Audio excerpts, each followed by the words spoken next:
पर विराजमान भारतीय जनता पार्टी के जुझारू अध्यक्ष सम्मानीय अश्विनी शर्मा जी, हमारे राष्ट्रीय उपाध्यक्ष श्री सौदान सिंह जी, भारत सरकार में मंत्री श्री गजेंद्र सिंह जी, भारत सरकार में मंत्री सम्मानीय सोम प्रकाश जी, हमारे राष्ट्रीय सचिव नरेंद्र रैना जी, हमारे राष्ट्रीय कार्य समिति के सदस्य हमारे वरिष्ठ साथी श्री सुनील जाखड़ जी, सुभाष बराला जी, हमारे सरदार मनप्रीत सिंह बादल जी, गुरमीत सिंह सोढी जी, मनोरंजन कालिया जी, अविनाश राय खन्ना जी, तीक्षण सूद जी, हमारे जंगीलाल महाजन जी, राजेंद्र मोहन सिंह चीमा जी, सरदार जसप्रीत सिंह जी ढिल्लो और हमारे सभी सम्मानित मंच पर आसीन सज्जन वृंद और यहाँ होशियारपुर के क्षेत्र से आए हुए सभी हमारे वरिष्ठ पदाधिकारी कार्यकर्ता बंधु और मीडिया के मेरे साथी, प्रिंट मीडिया और इलेक्ट्रॉनिक मीडिया के मेरे साथी, मेरा ये सौभाग्य है कि मुझे आज 9 साल सेवा, सुशासन और गरीब कल्याण के कार्यक्रम में पंजाब की धरती पर आने का सौभाग्य मिला है और जिस गर्मजोशी से आपने मेरा स्वागत किया है, सबसे पहले तो आप सबका मैं धन्यवाद करता हूं इस बात के लिए। मित्रों, मुझे बताया गया कि कल बहुत बारिश हुई, यहां काफी पानी था, आप लोगों ने तमाम व्यवस्थाओं को और तमाम बाधाओं को दूर करके फिर से ये व्यवस्था बनाई और आज 1 बजे से आप यहां पर आए हैं। आप सब कार्यकर्ता इतनी गर्मी में यहां बैठे हैं, मैं आपका अभिनंदन तो करता ही हूं, लेकिन साथ ही साथ इस बात के लिए भी आपको बधाई देता हूं कि एक सुशासित और एक डिसिप्लिन पार्टी के कार्यकर्ता के नाते आप सब लोग यहां जमे हुए हैं इस गर्मी में, इसके लिए भी आपको मैं विशेष धन्यवाद देता हूं। मित्रों, मैंने पूर्व वक्ताओं के वक्तव्य तो अभी नहीं सुने, लेकिन मैं जरूर महसूस करता हूं कि आप सब लोगों ने इस बात को तो माना होगा कि भारतीय जनता पार्टी एनडीए की सरकार, आदरणीय प्रधानमंत्री मोदी जी के नेतृत्व में चलने वाली सरकार ने जो जमीनी स्तर पर पिछले 9 सालों में काम किया है, वह काम 70 साल में अन्य सरकारें नहीं कर पाई जिसको प्रधानमंत्री मोदी जी ने 9 साल के अंदर किया है। अभी सोम प्रकाश जी यही होशियारपुर की बातें गिना रहे थे। वो बता रहे थे कि यहां होशियारपुर में मेडिकल कॉलेज बनने वाला है। वो बता रहे थे कि फगवाड़ा के लिए सड़कों का काम चल रहा है। वो बता रहे थे कि तलवाड़ा की रेलवे लाइन का काम और तेजी से चल रहा है।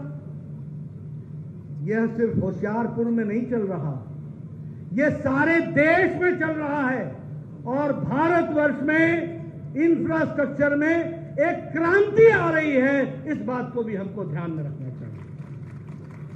और जब मैं ये कहता हूं तो मैं आपके सामने यह भी बताना चाहता हूं, आप 2014 से पहले का भारत देख लीजिए और 2014 के बाद का भारत देखिए।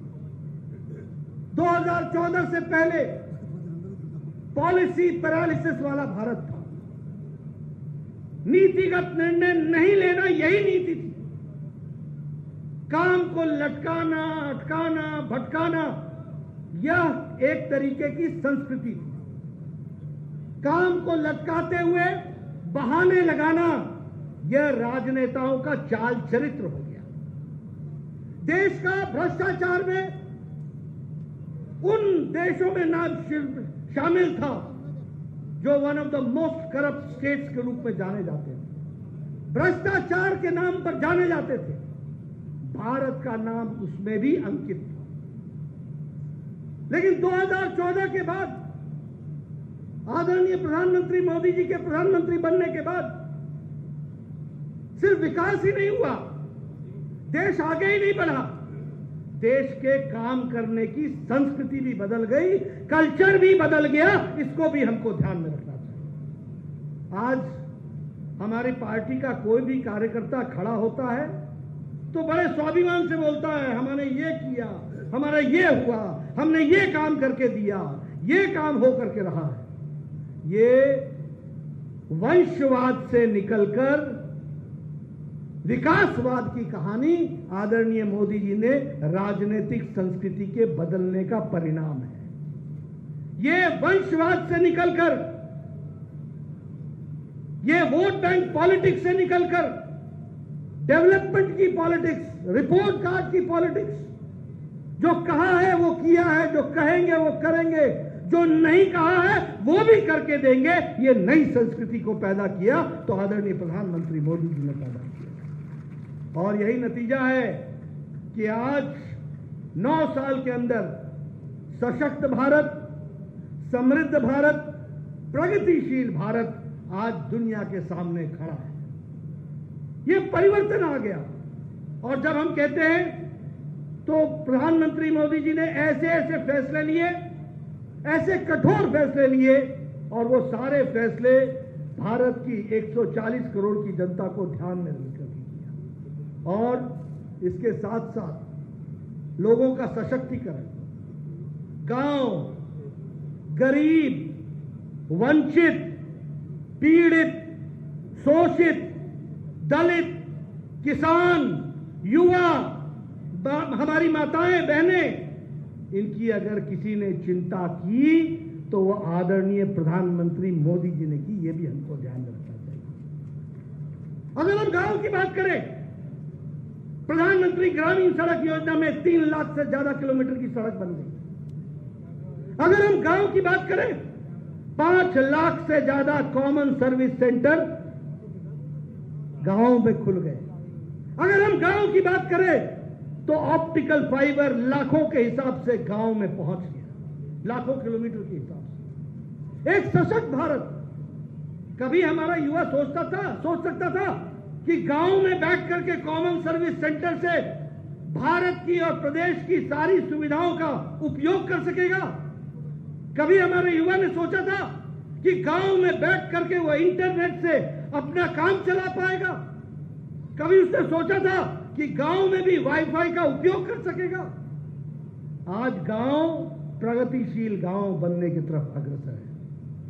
अगर हम गरीब की बात करें तो प्रधानमंत्री गरीब कल्याण अन्न योजना, 80 करोड़ की जनता, और आपके यहां भी लाखों में 5 किलो गेहूं और 5 किलो चावल, 1 किलो दाल देने का काम किया है।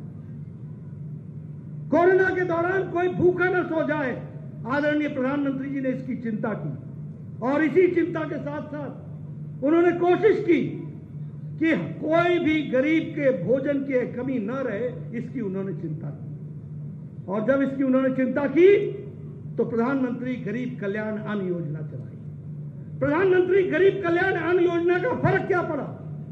फर्क यह पड़ा कि जो गरीबी भारत में 22% थी, 9 साल में घट करके 10% से कम हो गई। जो गरीबी, अति गरीबी भारत में आज 1% से भी कम हो गई। गांव की चिंता की, गरीब की चिंता की, इस बात को भी ध्यान में रखना चाहिए। हमारे बहुत से लोग यहां बैठे हैं, सभी एमएलए रहे हैं, सभी एमपी रहे हैं, बड़े बड़े पदों पर रहे हैं। आज से 7-8 साल पहले हम सभी एमएलए चिट्ठी लिखा करते थे अपने मुख्यमंत्री को, चिट्ठी लिखा करते थे प्रधानमंत्री को कि ये फलाना व्यक्ति है, इसकी हार्ट की सर्जरी होनी है, इसको ऑपरेशन होना है, इसकी किडनी का ऑपरेशन होना है, इसको 5 लाख चाहिए, इसको 2 लाख चाहिए, इसको 1.5 लाख चाहिए। 20-20 एप्लीकेशनें भेजते थे, 4-5 मंजूर होकर के आती थी। लेकिन गरीब की चिंता प्रधानमंत्री मोदी जी ने की। आयुष्मान भारत इस आयुष्मान भारत में 11 करोड़ 10 करोड़ 74 लाख परिवार, 50 करोड़ लोगों को 5 लाख रुपए हर साल, 5 लाख रुपए का गंभीर बीमारियों से लड़ने के लिए वो आयुष्मान भारत में व्यवस्था की गई। और ये गरीब कौन है? जाति से नहीं, प्रोफेशन से। रेड़ी वाला, फेड़ी वाला, रिक्शा वाला, ठेला वाला, सब्जी वाला, गांव का बस का ड्राइवर, बस का क्लीनर, लिफ्टमैन, रैक पिकर जो कूड़ेदान से प्लास्टिक इकट्ठा करता है, ऐसे गरीब लोगों को 5 लाख रुपए का सालाना हेल्थ कवर दिया। तो आदरणीय मोदी जी ने किया, ये हमको ध्यान में रखना। जब हम वंचित की बात करते हैं, दलित की बात करते हैं, तो pre matric scholarship, post matric scholarship और हायर एजुकेशन के लिए स्कॉलरशिप ये देने का काम किया तो आदरणीय प्रधानमंत्री मोदी जी ने किया। जब हम वंचित की बात करते हैं, आज दिन तक ओबीसी कमीशन, अति पिछड़ा और पिछड़ा वर्ग का जो कमीशन था, उसको संवैधानिक दर्जा नहीं दिया गया था। उसको संवैधानिक दर्जा देने का काम आदरणीय प्रधानमंत्री मोदी जी ने किया। यह भी हमको ध्यान में रखना चाहिए। जब हम गरीब की बात करते हैं, मैं एमएलए बना था 1993 में, 1993। उस समय मेरा बीडीओ आके मेरे को बोलता था कि नड्डा साहब, आपको एक पंचायत में एक इंदिरा आवास योजना का घर मिला है, बताइए किसको देना है। मैं बोलता था बीडीओ साहब, मेरे को क्यों डालते हो, मैं कैसे तय कर पाऊंगा, आप ही तय कर लो। एक अनार 100 बीमार कैसे बनेगा। आज मोदी जी के नेतृत्व में 4 करोड़ आवास योजना, प्रधानमंत्री आवास योजना में 4 करोड़, और घर में 2 कमरे, 1 टॉयलेट, 1 रसोई, गैस का चूल्हा, कोर्टयार्ड, और उसका मालिक नहीं, मालकिन है, महिला मालकिन है। इस तरीके की प्रधानमंत्री आवास योजना की बात की गई। इसलिए गरीब, महिला, इनकी चिंता की गई। ये उज्ज्वला योजना, ये उजाला योजना, ये सौभाग्य योजना। मैं जमीन की बात बोलता हूं। सौभाग्य योजना में बिजली लगती थी। जब मैं एमएलए था तो मेरे पास गांव में लोग आते थे। पंजाब में मुझे मालूम नहीं, हमारे यहां पालंगरी बोलते हैं। तो पालंगरी में कोई नया घर बनता था तो उसको बिजली चाहिए होती थी। तो जब मैं जेई के पास, जूनियर इंजीनियर के पास किसी को भेजता था कि इसको बिजली लगा दो, तो जूनियर इंजीनियर बोलता था, खंबा उठा करके ले जाओ, बिजली अगर तार 1 किलोमीटर है या 100 मीटर है तो 50 तुम दो, 50 की मैं व्यवस्था करूंगा। यानी 50 ऐसे बोलता था जैसे एहसान कर रहा है। आज सौभाग्य योजना में 2 करोड़ 60 लाख लोगों के घर में बिजली पहुंचाई गई। 19,000 गांव बगैर बिजली के थे, विदाउट इलेक्ट्रिसिटी। 19,000 विलेजेस 2014 में। आज 2023 क्या 2019 में ही ये 19,000 गांवों को बिजली से युक्त कर दिया गया है। ये काम, इसलिए गांव, गरीब, वंचित, पीड़ित, शोषित, दलित, इन सब की चिंता की गई है। तो वो आदरणीय प्रधानमंत्री मोदी जी के नेतृत्व में चलने वाली सरकार ने की है। मैं पंजाब की धरती पर खड़ा हूं। किसानों की बात होती है, बहुत लोगों ने किसान नेता होने का दम भी भरा है, लेकिन जो काम किसानों का प्रधानमंत्री मोदी जी के नेतृत्व में हुआ, उतना कभी भी किसी किसान का नहीं हुआ है। ये मैं दावे से ऑन रिकॉर्ड रखना चाहता हूं। 11 करोड़ 78 लाख किसान को हर चौथे महीने 2-2 हजार रुपए मिल रहे हैं। जिस देश में स्वर्गीय राजीव गांधी ने कहा 1 रुपया भेजता हूं, 85 पैसा बीच में रह जाता है, बिचौलिए खा जाते हैं, 15 पैसा पहुंचता है, वहां प्रधानमंत्री मोदी 11 करोड़ 78 लाख किसानों को एक बटन दबाकर 15 सेकंड के अंदर उनके खाते में 2-2 हजार रुपए पहुंचा देते हैं। यह बदलता भारत की तस्वीर खड़ी होती है। प्रधानमंत्री फसल बीमा योजना, ईच ड्रॉप मोर क्रॉप, नीम कोटेड यूरिया, एमएसपी का रेट बढ़ाना और एमएसपी की खरीदी को बढ़ाना, रिकॉर्ड खरीदी करना, ये कब हुआ? ये ईच ड्रॉप मोर ड्रॉप में ये जो जिस तरीके से इरिगेशन का काम हुआ है वो कभी पहले नहीं हुआ था। और यही नहीं, अन्य स्कीमों को भी चला करके किसानों के भले के लिए हमेशा काम किया, तो आदरणीय मोदी जी ने किया है। अगर मैं पंजाब की बात करूं, आप बताइए 1984 में सिख राइट्स हुए थे, 1984, एक व्यक्ति जेल नहीं गया था, एक व्यक्ति जेल नहीं गया था। एसआईटी लगाकर केस बनाकर अगर जेल में डालने का काम किया तो आदरणीय प्रधानमंत्री मोदी जी ने करके दिया। करतारपुर कॉरिडोर इतने सालों से रुका हुआ था, काम नहीं हो रहा था, करतारपुर कॉरिडोर भी खोलने का काम आदरणीय मोदी जी ने किया। ये आपको मालूम होगा कि गुरुद्वारे में लंगर पर जीएसटी का विषय था। लोग पूछा करते थे इसका कुछ हो नहीं रहा था। प्रधानमंत्री जी ने तय किया कि गुरुद्वारे के लंगर पर से जीएसटी हटेगी। 300 करोड़ रुपए से ज्यादा भारत सरकार देती है जीएसटी को, इसको भी हमको ध्यान में रखना चाहिए। ये ब्लैकलिस्ट, अब मुझे पूरे आंकड़े याद नहीं है, लेकिन 330 या 340 के आसपास ये ब्लैकलिस्टेड लोग थे। इनको ब्लैकलिस्ट हटाना, ये काम किसने किया? आदरणीय प्रधानमंत्री मोदी जी ने किया। ये मैरिज एक्ट में परिवर्तन करके सिख भाइयों के लिए अलग व्यवस्था करना लंबे समय से डिमांड थी, इसको भी कानूनतः शेप देने का काम आदरणीय मोदी जी ने किया। इसलिए 9 साल में जो काम हुए वो कभी पीछे नहीं हुए थे, ये बात हम दावे के साथ कह सकते हैं। और इसी के साथ साथ अगर हम देश की बात करें, जिस ब्रिटेन ने हमको 200 साल तक राज किया, उस ब्रिटेन को पछाड़ करके भारत 10वीं नंबर की अर्थव्यवस्था से छलांग लगा करके 5वीं नंबर की अर्थव्यवस्था बन गई है। यह भी हमको ध्यान रखना चाहिए। 2014 में 92% मोबाइल बाहर से इंपोर्ट होते थे, विशेष करके चाइना से इंपोर्ट होते थे। आज 97%, 97% मोबाइल भारत में मैन्युफैक्चर हो रहा है और एप्पल भी अब भारत में बन रहा है, वो हमको ध्यान में रखना चाहिए।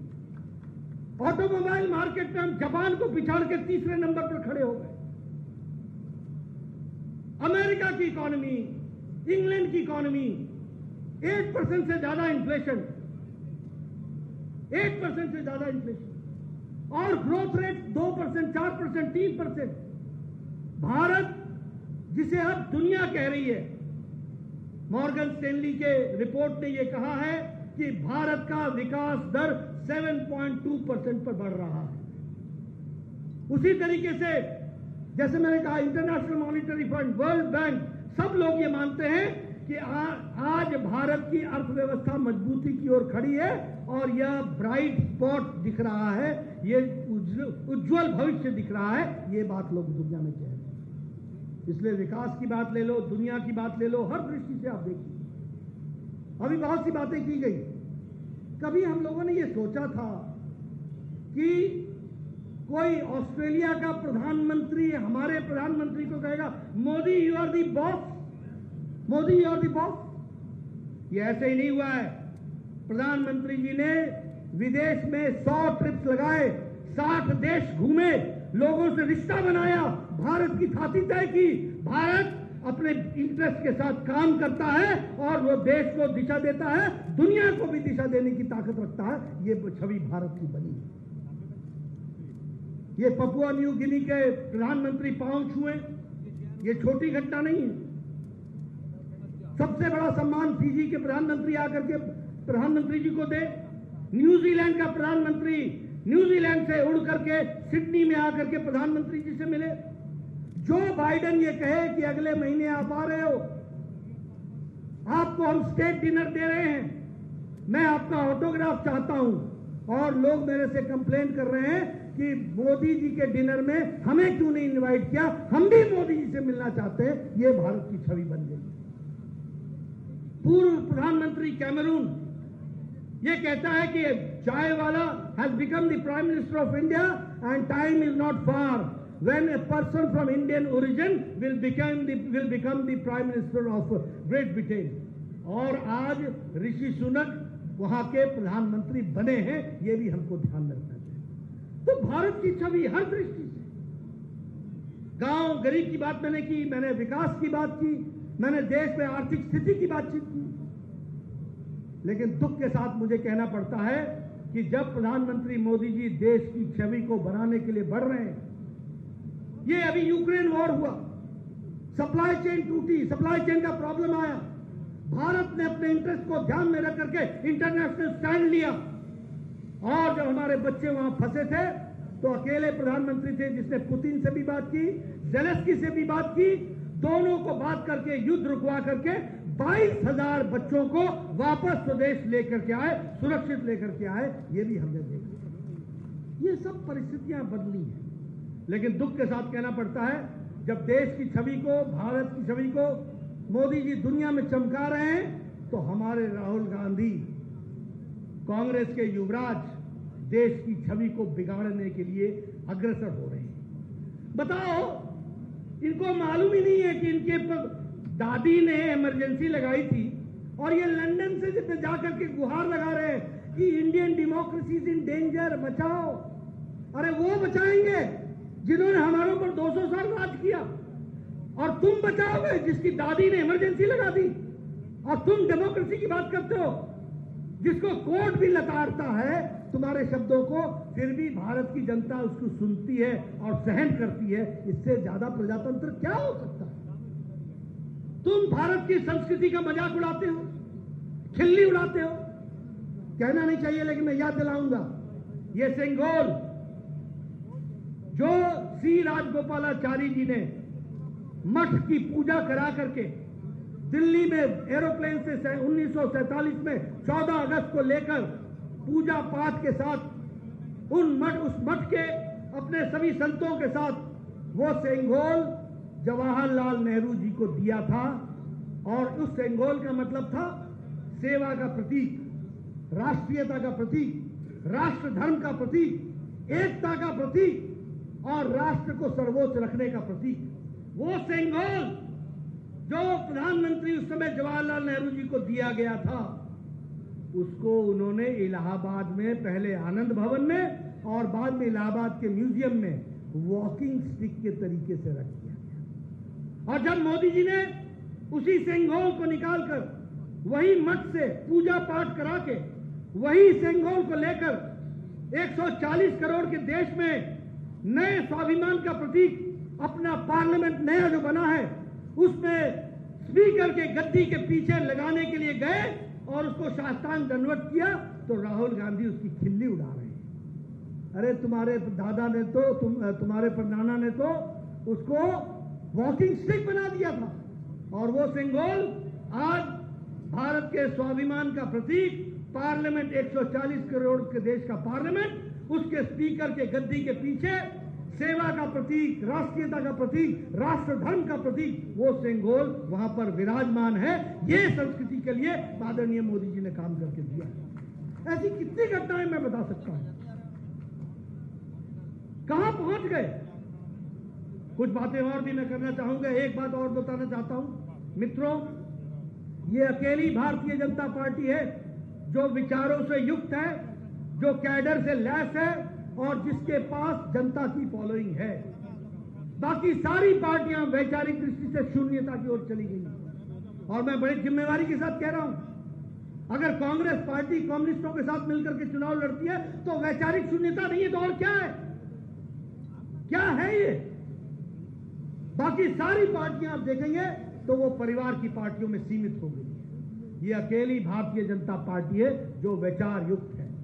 अगर 370 को हमने 52 में कहा था कि हम समाप्त करेंगे, तो 2019 के 6 अगस्त को प्रधानमंत्री जी ने धारा 370 को धाराशाही कर दिया। ये हमारी कटिबद्धता है।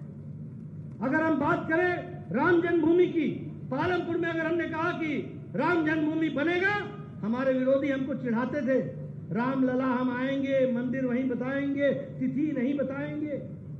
तिथि भी बताई, मोदी जी ने उसका शिलान्यास भी किया, और अब वह अगले साल तक भव्य राम मंदिर वहां बनकर के तैयार हो। भारतीय जनसंघ में हमारा मजाक उड़ाया जाता था, कहा जाता था ये अणुशक्ति बनने नहीं चाहते, अणुशक्ति अणुशक्ति। प्रधानमंत्री अटल बिहारी वाजपेयी ने 1998 के मई में पत्रकारों के सामने आकर के कहा, हमने आणविक शक्ति का परीक्षण कर लिया है, भारत आणविक शक्ति बन गया है। ये हमारी वैचारिक प्रतिबद्धता है। इसलिए मित्रों, मैं एक ही बात कहना चाहता हूं, आने वाले समय में इस विकास तीर्थ की यात्रा में आप सब आगे बढ़िए, पूरी ताकत से लगिए, देश को आगे बढ़ाने में अपना योगदान कीजिए। इस अमृत काल में हमने 2047 देखना है और भारत को विकसित भारत देखना है। फ्लाईओवर, मेट्रोज, रेलवेज, एयरपोर्ट्स, 9 साल में 74 एयरपोर्ट बने हैं और पिछले 70 साल में 74 एयरपोर्ट बने थे। ये विकास करना। इसलिए highways, 6 lane, 8 lane, metros, metro station, airports, railway station, ये सबको विकसित करके हमने इंफ्रास्ट्रक्चर खड़ा करना है। इस साल 1 लाख करोड़ रुपए इंफ्रास्ट्रक्चर पर खर्च हो रहा है। आप सब लोग इस विकास के गाथा में अपने आप को जोड़ें और विकास यात्रा में आप अपना योगदान करें। इन्हीं शब्दों के साथ बहुत बहुत धन्यवाद। जय भारत, जय पंजाब।